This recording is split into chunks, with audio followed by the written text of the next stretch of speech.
പ്രീതി please പ്രീതി ഇതുപോലെ നടക്കത്തില്ല പ്രീതി please ഒരേ വേഷം please please Preethi Preethi please try to understand my situation Preethi please please Preethi എന്താണ് നോക്കുന്നത്? ഒന്നുമില്ല സാർ. ഇന്നാണോ ജോയിൻ ചെയ്തേ? അതെ സാർ, ഇന്ന് ചെയ്തേ ഉള്ളൂ. അത് തന്നെ കാര്യം. ആദ്യം കറക്റ്റ് ആയിട്ട് ജോലി ചെയ്യ്. ഇവിടെ ദിവസം ഇതുപോലെ പലതും കാണാൻ പറ്റും. അതെങ്ങനെ സാർ? അതെങ്ങനെയാ മോനെ? ഇങ്ങനെയുള്ള സ്ഥലങ്ങളിലെ കാശ് കൊടുക്കുന്ന ചെക്കന്മാരും ഷൈൻ ചെയ്യുന്നത് പെൺപിള്ളാരും. എന്താ സാർ പെൺപിള്ളേരൊക്കെ എങ്ങനെ? ഡേയ്, നിനക്ക് അറിയാഞ്ഞിട്ട് ചോദിക്കുന്നതാണോ അതോ എനിക്കറിയാവുന്ന അറിയാൻ വേണ്ടി ചോദിക്കുന്നു? അല്ല സാർ, ചുമ്മാ ചോദിച്ചതേ ഉള്ളൂ. എന്നാ കേൾക്കാം. ഈ പെൺപിള്ളേർക്ക് പിന്നാലെ പോകുന്ന ചെക്കന്മാര് മിസ് കോൾ ആണ്. എടുത്തു നോക്കും, പക്ഷെ റെസ്പോണ്ട് ചെയ്യില്ല. പ്രേമിക്കുന്നവരാണെങ്കിൽ വെയിറ്റിംഗ് കോൾ. കാണണമെന്ന് പറയും, പക്ഷെ സമയത്ത് വരില്ല. കല്യാണം കഴിച്ചാലോ റിസീവ് കോൾ ആണ് വരല്ല. ഫോൺ ചെയ്യുന്ന അവനായിരിക്കും, പക്ഷെ ട്യൂൺ ചെയ്യുന്ന ഇവളായിരിക്കും. ഈ പറഞ്ഞത് വാസ്തവ. ഞാൻ പറയുന്നല്ല എങ്ങനെയാ. കോൺസെപ്റ്റ് എപ്പോഴും കൺഫ്യൂസ്ഡ് ആയിരിക്കും, പക്ഷെ കണ്ടന്റ് എപ്പോഴും കറക്റ്റ് ആയിരിക്കും. സാർ എങ്ങനെയാ? മിസ്ഡ് കോളോ വെയിറ്റിംഗ് കോളോ റിസീവ്ഡ് കോളോ? മോനെ, ഞാൻ ഫെവിക്കോളിനെ പോലെയാ. ഒരു പ്രാവശ്യം മുട്ടിച്ചു കഴിഞ്ഞാൽ പിന്നെ ജീവിതത്തിൽ പിടിക്കാൻ പറ്റില്ല.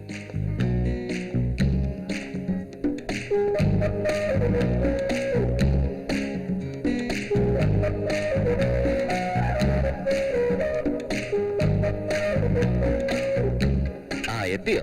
വാ, നിർത്തിയിരിക്കുന്ന ബൈക്കിലിടിച്ചിട്ട് നീ നിർത്താതെ പോയിക്കളെ. ശരിക്കും നീ ഒരു കില്ലാടി തന്നെ. ഓഫീസിൽ വെച്ച് ഞാൻ പറയാത്തതാ. ഇവിടെ അങ്ങനെയല്ല. എന്ത് വേണമെന്ന് പറ, ഞാൻ തന്നേക്കാം. ആഹാ, എന്ത് വേണേലും കൊടുക്കുമോ നീ? ഡാമേജ് ആയത് ബൈക്കിനല്ലേ? കൂടിപ്പോയാ 1000 രൂപ ചെലവായിക്കും.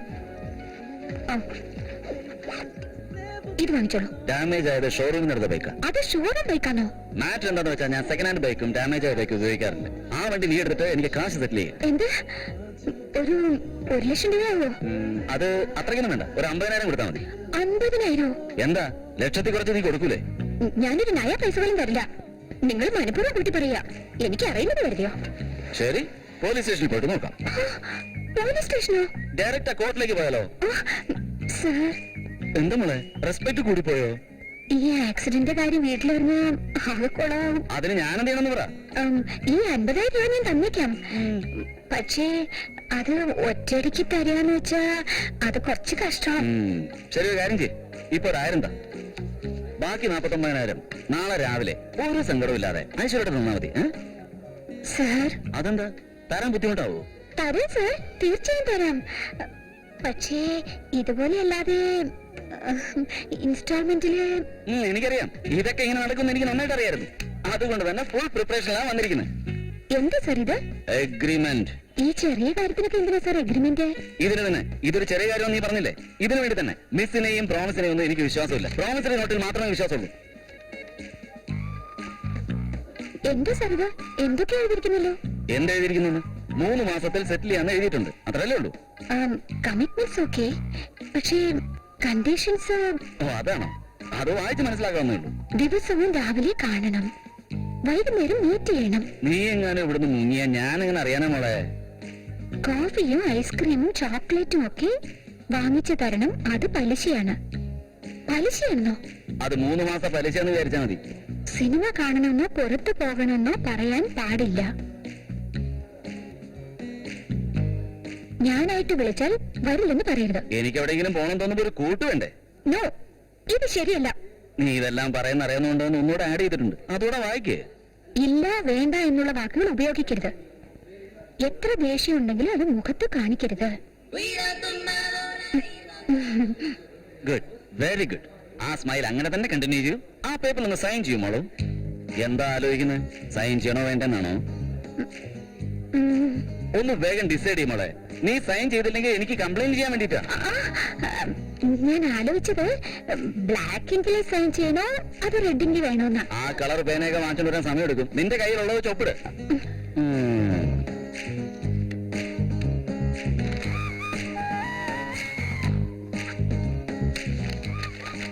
ഇനി എനിക്ക് പോയിക്കൂടെ? എന്താ, ബില്ലാണോ? അതെ സാർ. ടിപ്പ് എല്ലാം ചേർത്തെടുത്തോ. മാഡം കാശ് തരും. Okay sir.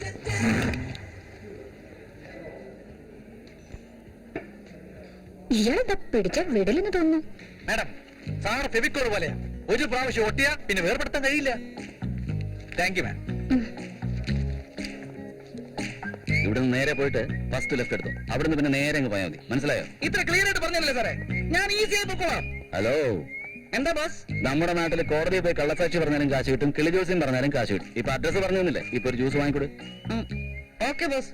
ഇയാളുടെ അടുത്ത് എല്ലാത്തിനും ഒരു പാക്കേജ് ഉണ്ടെന്ന് തോന്നുന്നു.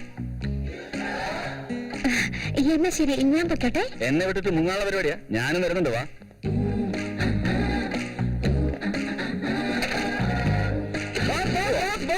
ജ്യൂസ് കൂളിംഗ് ഇല്ലല്ലോ സാറല്ല, ഞാൻ അഡ്ജസ്റ്റ് ചെയ്തോളാം. പോ.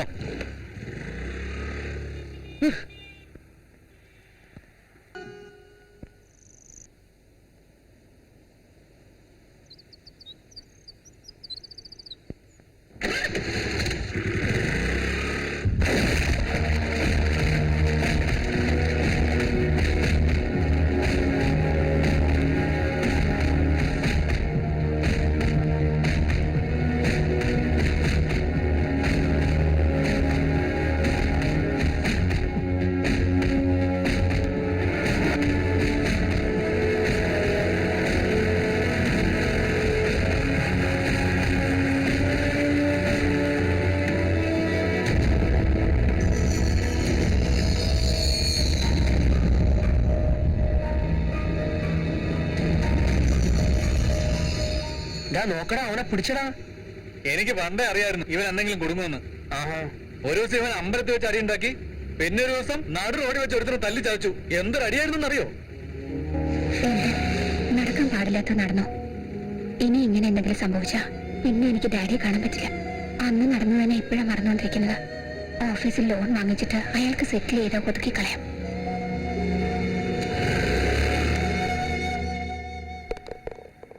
ശരിക്കും ഒരു സുന്ദരി തന്നെ അല്ലേ ഇവള്?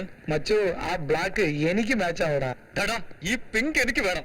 ഇവളെ കണ്ടിട്ട് എനിക്ക് സഹിക്കാൻ പറ്റേ. ഓ, എന്ത് വേണം ചെയ്യേ. കവളത്തിനുള്ളു, തോളത്ത് കൈയിട്, എന്ത് വേണേലും ചെയ്യേ. ആ നീ വാ, നിനക്ക് അറിഞ്ഞുണ്ടെങ്കിൽ ഞാൻ നിനക്ക് കാണിച്ചു തരാം. വാ, ദാ ഇങ്ങനെ ഇവിടെ നിൽക്ക്. ഇവിടെ ഇങ്ങനെ തടവ്. ആ പിന്നെ ഇവിടെ ശരിക്കും പിടിച്ചോ. ഇവിടെ ഇങ്ങനെ തടവിക്കോ. ആ പിന്നെ ഇങ്ങനെ ചെയ്യേ. അപ്പൊ അവൾക്ക് ദേഷ്യം വരുമ്പോ അവളിങ്ങനെ ചെരുപ്പെടുത്ത് ഇങ്ങനെ വരും. നിന്നെ പോലത്തെ ഒരുത്ത മതിയുടെ ആണുങ്ങളുടെ പേര് കളയാൻ വേണ്ടി. പെണ്ണുങ്ങളുടെ പോസ്റ്റ് കണ്ടാലും മതി. ഹാരി bachelors. Already committed. Me too committed. തമന്നയുടെ ഫോട്ടോ എനിക്ക് വയ്യ, കഴിക്കാൻ വയ്യ. ഇങ്ങനെ എന്തിനാ ഇപ്പൊ ഇങ്ങോട്ട് വരുന്നേ? സാർ എന്താടാ ഇവിടെ എന്താ പരിപാടി? സുഹാസിനി വന്നില്ലേ ഇതുവരെ? വരാതെ എവിടെ പോണ സാർ? നിങ്ങൾ എന്തെങ്കിലും പാറ വയ്ക്കൂലേ? അവക്കിട്ടൊരു പാറ വെച്ചിട്ടുണ്ട്, പക്ഷെ അവള് വരുമോ വരില്ല എന്നൊരു സംശയം. എന്തിനാ സാർ ഇങ്ങനെ ഒരു തലവേദന? ആഫ്റ്റർ ഒരു പെണ്ണിന് വേണ്ടി ഇത്രയും താണോ സാർ? ചില വിഷയങ്ങൾ അങ്ങനെയാണ്.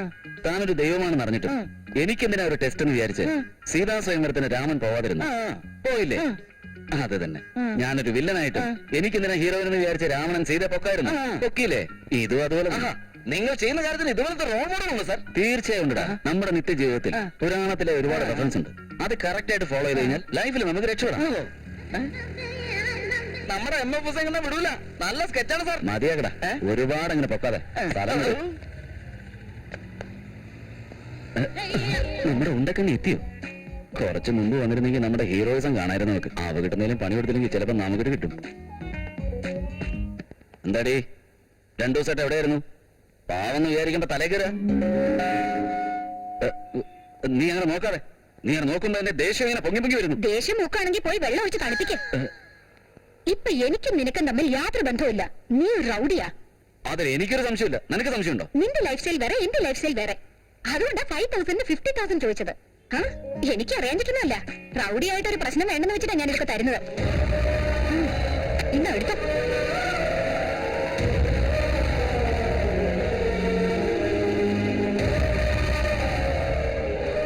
എന്റെ എഗ്രിമെന്റ്. എഗ്രിമെന്റ് ഇപ്പൊ തന്നെ വേണം? തരാം. ശ്രദ്ധിച്ചു വായിക്കണേ.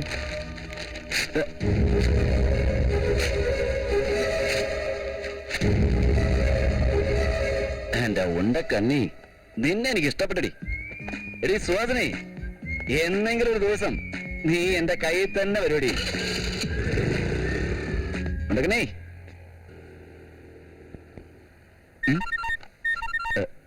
ഓ, ആ ഫോണോ?